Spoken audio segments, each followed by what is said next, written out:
Love this podcast? Support it and sponsor today. Simply head to ozcastnetwork.com for details. I want you to give the play tonight a plug. Peter Goers told me about it, and I know that you've been rehearsing. Yes. This is the first night tonight? Tonight is the first night. We've been rehearsing over the past 4 weeks. Peter Goers wrote it, or rewrote an adaptation of a version of Hamlet in 15 minutes. We've been rehearsing for the past 4 weeks. We've got an entire run-up of doing this performance 3 times a night, Yes. 6 nights a week, for 5 weeks. Hang on, 3 times a night? 3 times a night, 6 nights a week, 6 nights a week? 5 weeks. 5 weeks. Plus a few matinees thrown in. So You'll be doing over this in your 81. sleep. I already am. That's the beautiful part. How big is the part? Have you got the lead? I am playing Hamlet. Yeah, I've got the lead. Oh, that sounds like the lead, doesn't it, huh? Yes. It's been a lot of fun, to be honest. You know, we get some sword choreography here, there, everywhere. I get to come out, address the audience. I get to say the amazingly poetic lines, the most famous lines of all, to be or not to be. To be or not to be. Do me some Shakespeare. Ooh. All that money I spent on your education. Come on. Okay, I think my opening line would be, "The womb of earth, the undiscovered country from whose bourne no traveller returns. Thus conscience makes cowards of us all, and thus native hue of resolution is sicklied over with the pale cast of thought, and enterprises of great pitch and moment. With this regard, their currents turn awry." I don't know what you said, but you said it well. You said it very well. I hope I did, at the very least. Yeah. How hard is it to learn Shakespeare? Well, that's the interesting thing. This is the first time I've ever actually performed Shakespearean English. I had, studied it, I learnt it back at school, but I never did it to the point where I'd have to perform it. Thankfully, it's not the 4-hour play. That'd be a lot more difficult. But you just read it over and over and over again, and then you go an extra step further by understanding the actual meaning behind the words. You can translate it. There are versions of the dialogue that have been translated to modern-day English to see the intent or the meaning behind it, translation. And so once you understand what you're saying and you get the rhythm, the dynamic, pentameter, all these things, it kind of flows. Yes. So it's a lot of fun, to be honest. It's intimidating as, well, all hell. Are you nervous? I mean, first nights are terrible things to go through. I am, but we've been rehearsing for about 4 weeks now, give or take. I think ultimately, it's part of the Fringe. It's an incredible opportunity. I didn't realise this would be something I'd have to do this year, to be honest. I'm very amazed and appreciative that I've got this opportunity to finally be part of the Fringe, to perform. After going to so many shows as a child and finally be a part of that, it's kind of mind-blowing in a lot of ways. Yeah, but I don't know. I mean, of all of the things that, make you nervous, I would think standing up on a stage in front of lots of people. Yes, yeah, it is quite intimidating. I don't mean to make you nervous, but... No. Well, I haven't had that yet. I've just been rehearsing it. I've had a few people watching, but not an entire audience yet. And thankfully, it's quite intimate. Where we're performing on Holden Street Theatres, it is a quite intimate area. We're doing it outdoors, and it's kind of in line to allow other people a chance to see our show whilst they're in between other shows and productions within the area. Yeah. But... yeah, it's going to be quite exciting, to be honest. And we've got an incredible cast of a lot of people who have been in past shows in the time, a couple of up-and-comers like myself. And it's directed by Peter Goers, the one and only. Yeah, you can't go wrong, can you? Well, no. And I would think the following. I mean, you've got a great director. He's rewritten Hamlet in 15 minutes. Yes. That was a terrible responsibility to take that on, I would think. A challenging one, my gosh. Yeah. Speaking of stage fright, I never got to talk to him, but Lord Olivier, Laurence Olivier, probably the greatest Shakespearean actor. Absolutely. It is well known that he suffered terribly from stage fright, to the point where, before he went on... Don't tell him that. Where are we going with this? I'm intrigued now. He would throw up. Oh, really? He was so... He had a nervous stomach or something. Terribly nervous, yes. Sick to his stomach.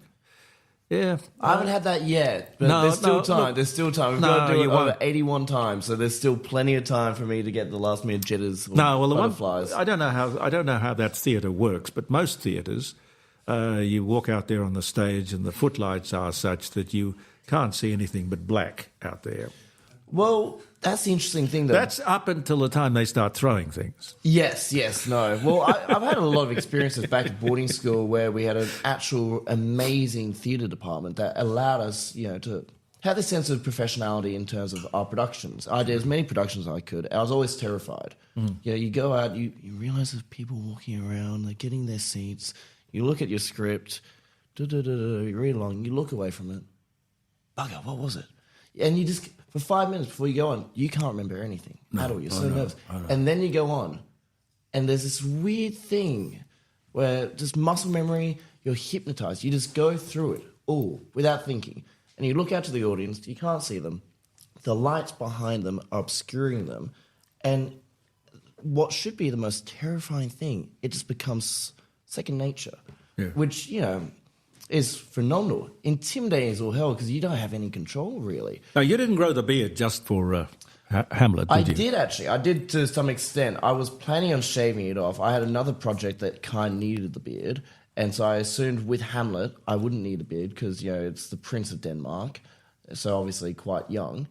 And come the first rehearsal, Peter Goers said, no, you're keeping the beard. In fact, I want you to kind of trim the sides a bit, but keep this more central part.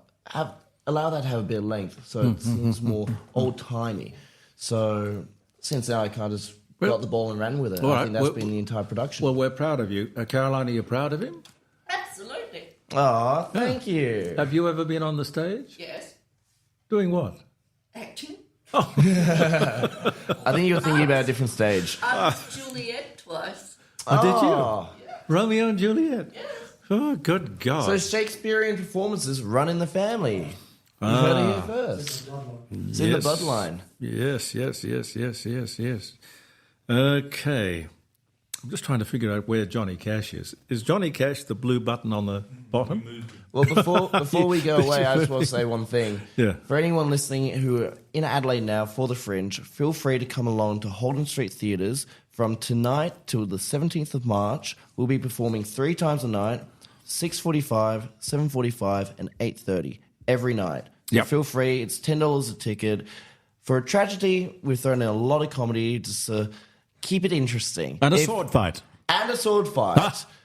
And a sword fight. It's been a lot of fun, and for anyone interested, come along, support the arts. This is the time of the year in Adelaide where we just support the arts, we support the artists, and we have a lot of fun doing it. Good boy. Very good. Very good. Cheers. Very good. Okay, now, before I leave you, I've got to tell you about Jim Elder. He's asked me to remind you that he's on the lookout for noted Australian and international artists. He's got an auction coming up March, April. He has about 4 a year.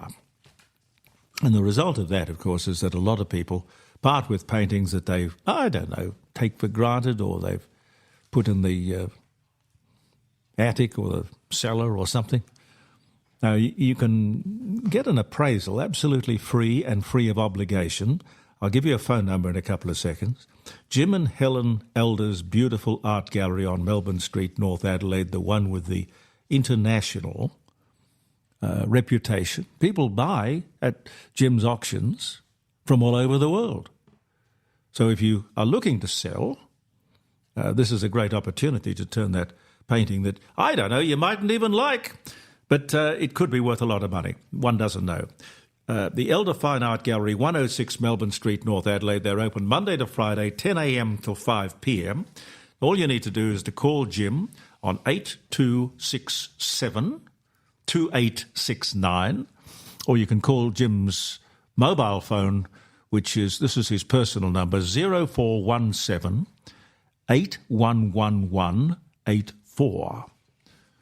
And he has had remarkable success over the years, like that Hans Huysen that went up at the December auction that brought nearly $30,000 from memory. Amazing. Jim Elder, have a talk to them. Jim and Helen Elder, if you'd like a free appraisal of a painting of yours. Thank you very much for listening to the Court of Public Opinion, ladies and gentlemen. Believe in yourself, have a wonderful weekend, and we will be back in the garage on Monday on Facebook. And thanks to Andy Martin, we'll be podcast around the world, because what Andy does is to take the audio from that Facebook posting or pasting or whatever it is and send it around. Les, thank you. Tony, Andy, thank you. Christian, thank you. Christopher. Sorry. You're going so well up until then. You know, when you've got 4 children, you do this. It gets confusing. I remember my mother used to run through her entire family, and that was because she had a lot of foster children as well. So I gave up. I really did. Anyway, congratulations, and I hope you have a wonderful night tonight. Thank you. But Thank if you you very want to much. go into show business, I would probably take you to one side tomorrow and counsel you against it. Yes, you'd be very wise to, but I wouldn't listen. Well, I love it too know. much. That's what my mother said. My mother said, look, Jeremy, look at those people in show business. They're unreliable. They dress strangely. They have weird hours they keep. They never have a peaceful life. It's always trouble and strife. But isn't that the fun of it? No, roller coaster? that didn't get me anyway when I told her that. But she said you can enter the church. You can be a minister. You can go into the army like your father. Or what was the other thing? Oh, you could be a teacher, but you can't. Don't be a show business person. That was her sincere advice at the time. Really? Yeah. That's quite supportive. Well, I don't know. I was not actually looking for support. I suppose at the age of 16, you're looking for rebellion. Well, yeah. Well, especially the arts. It's kind of a renegade idea. It's a lifestyle like Well, that. if your mother tells you to go and do something, the last thing in the world you'll want to do is follow her advice. True. Right. Yes, very true. Okay, so if I tell you don't go into show business, that's where you'll go. That's and where I'm going. Well, I hope you'll be a great success. Thank you very much. Love this podcast? Support it and sponsor today. Simply head to AuscastNetwork.com for details.